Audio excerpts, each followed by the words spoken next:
Yeah, said I gotta do better. Yeah, that's the motto. A gift and a curse. My foot in the pedal and never let up. I dropped the L, now it's Toro. Dubs come in first like it's Whack-A-Mole. I'ma tell them all. Yeah. Can't come in last, no. Come in first, I ain't no slowpoke. Oh, it's Toro. I said, oh, it's Toro. I said, oh, it's Toro. I dropped the L and it's dubs. I ain't no before. Lolo, I had a quick question. Should there, by the way, my cat is meowing in the background. Um, Deal with it. We're dealing with it. This is their life at the moment. So yes. Back to the question. What if does there need to be a limit on the amount of money people have, at least in the United States? What if like there was a law that was just passed? X is the amount of dollars you can have, and that's it.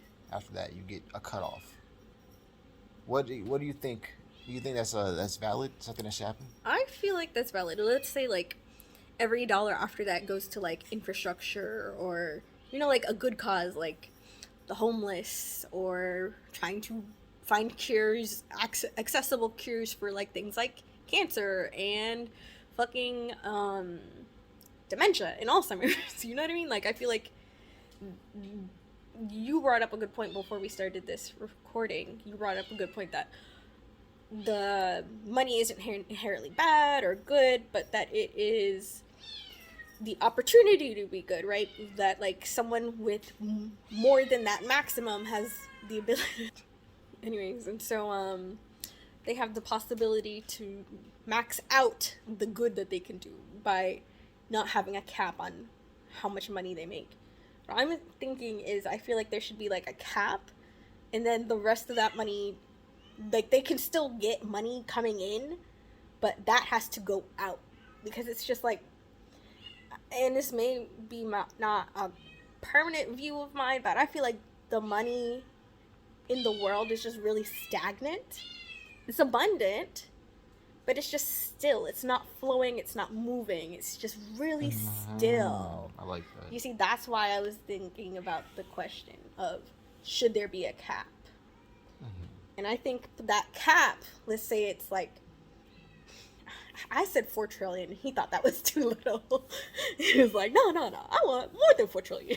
And you see, that's coming from a place of fear and greed. And I feel like there needs to be some sort of due diligence, like a check and balance to make sure that, like, not that people aren't hoarding money, because do with it what you will, but like, if you're hoarding an excessive amount to the point where the common everyday person cannot afford rent, food, and like other necessities, and like people are scared to have kids. People are scared to have kids. I don't think that's ever happened in history other than like during like genocides. You know what I mean? Like, or war. In what non-war situation in world history has there ever been a time where people are scared to have kids? I'd say like, you remember the Great Depression? I said wartime and not tragedy? I think so. And right now I wouldn't say, I mean, we just went through COVID, but I wouldn't say we're in a tragic state right now. I think we're going through a lot of healing, which is really needed. But like I said, I feel like that money is just really stagnant right now. Not on my end, but like just in the world, in the whole scheme of things. Like, I think a cap would definitely help, because like there are people who have like six mansions. What do you need 6 mansions for when you can live in one? No, I definitely see what you're saying. Especially like how you said stagnant, because there's a lot of different sources, or is most definitely not spread out evenly, because there's a lot of levels of society that have bottlenecks, as you can see where the money is.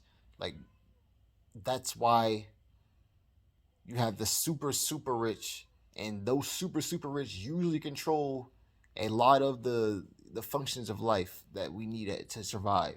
And that means the playing field can be shifted into their favor, and then the other half that is not, it's almost like, let me finish that thought. It's almost like that other half is not as filled with the money as the other half. Like I'm Like, saying, it's uneven, and it's gonna be uneven. I'm not saying give people money, but I'm just saying funnel that money to things that will actually fix the issues in America rather than hoarding it just because you might need it. You know what I mean? Like, you have a life insurance policy. Your family's gonna be fine. You don't need to fucking have more than fucking trillions and trillions on top of trillions of dollars of income every year. Like, there's no reason for that to go to one person. I feel like I feel like there's an argument for both sides. Yeah, definitely. And I definitely see my bias. Of course, I have always been someone who has never been extremely rich, so there's definitely a bias there. But I can't imagine someone just being like, no, I would not put a cap on my money. How dare you put a cap on my money? I need that money. You need it for what? You have clean water, you have food, you have clothes, you have house. So this is what I want to say. I didn't say this on camera, but I feel like there's someone might be able to get to a point at some point in history because the laws are just for now.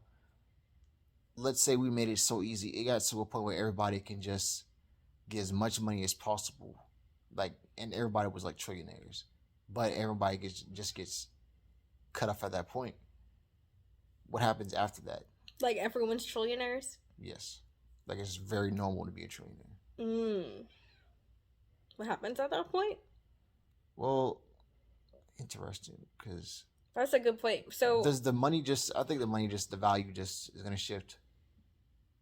yeah, so when we were speaking about everyone being trillionaires, I don't think that's necessarily, I don't want to say it's impossible, but like, I think that the people who are in charge of things won't allow that to be possible, because that's communism. Everyone's making the same, doctors are making the same, that's not gonna happen. And in my opinion, I don't think it should happen just because of, like, there are different values to different, like, work. So, for example, like, you might pay a plumber a different amount than you'd pay someone at McDonald's because the plumber took a lot longer to train than someone who works at McDonald's. Are you smiling? Yes, I was looking at you at the camera and I was like, I just saw teeth. Appreciating your mind. Oh, thank you. To your racist. I'm joking. We're having fun. Are you saying you've never met a black plumber? That's racist. What? He said black plumbers don't exist. I said because you looked at the camera and only saw my teeth. You say that I'm black? Like I'm the literal color black? The fuck? No, I just can't see because I don't have my glasses on. Yeah, alright. Anyway, I was trying to tell you that I was smiling before you insulted me because I fucking love your brain. But alright. Because I'm just fucking a period on a goddamn page. Let's see. I should take Feudalism. it back. I think we are just living in a Feudalism. different type of feudalism. That's what I was trying to say before you fucking called me fucking racist. We're living in a modern day feudalism where people are still in debt, overly in debt to the basically kings and queens. Mm-hmm. And they're working the land. You can move. You don't have to stay in the same spot. But work-wise, you do. You're not supposed to move up. I have a question. Shoot. Has there ever been a point in history where everybody, like the majority of people, knew how to be wealthy? Probably before money. Interesting.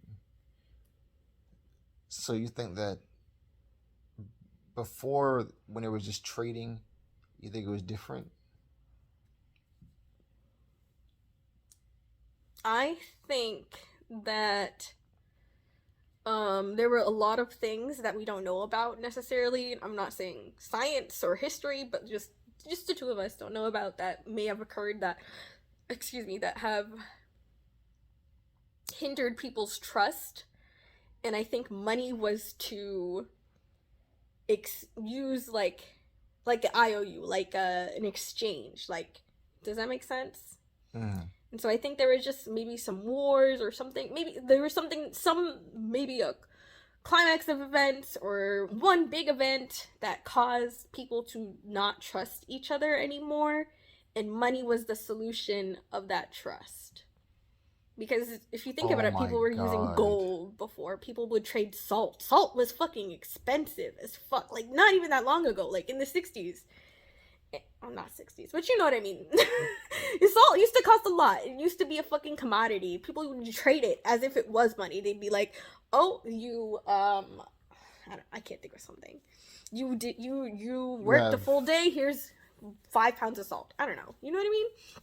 Like there used to be token the economies, so they salt. just You know what I don't. can do? The salt. I can salt this shit and get this thing. And Like, you can preserve your meat. There's so much that you can do with salt. But I think with technology, that this is a huge aside. But with technology, I was thinking about this when I opened the fridge. I was like, I really feel like privileged because I put food last night. We put our leftovers in the fridge, and I pulled it out. I was like, oh, this sucks. Must be a better way. Like, I have to heat up my food on the fucking stove. This sucks. This sucks. And I was thinking, I'm so privileged to think this sucks. You know what I mean? Like, my food we have a doesn't go fucking bad. microwave. No, I'm saying my food doesn't go bad because I have the opportunity, the gift of putting it To in a preserve fridge it. and preserve it for Mhm. longer than overnight. And I'm complaining that it's cold and it takes long to heat up. Like, in minutes, I don't have to make a fire. You know what I mean? Like, Mhm. I want to say something else.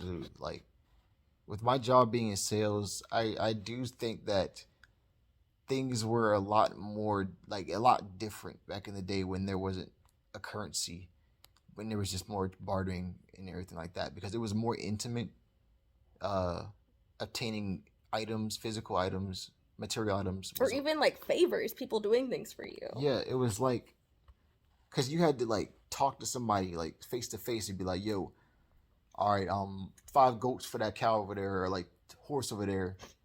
I don't know what how to value a goat, but you know, whatever it is to you, That's a lot of goats, Caleb. That's the whatever. amount of goats my dad said I was worth. Nice. 5. We owe you 5.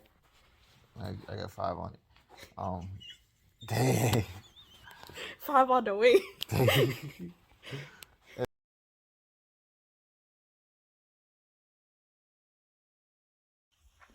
Oh yeah! Motherfucker, you just made it to the end of the video. Just wanted to say, guys, all right, to my right here, you got another video on my channel. Go watch that. What you got right here, another video on my channel. Go watch that one. What you got here in the middle right here, you got some links to my music channel and my regular channel. Give me a follow. You already know what's going on. Yeah, come back for more. Thank you. I'm out here. Like I said, heart of a bull. We out, Toro.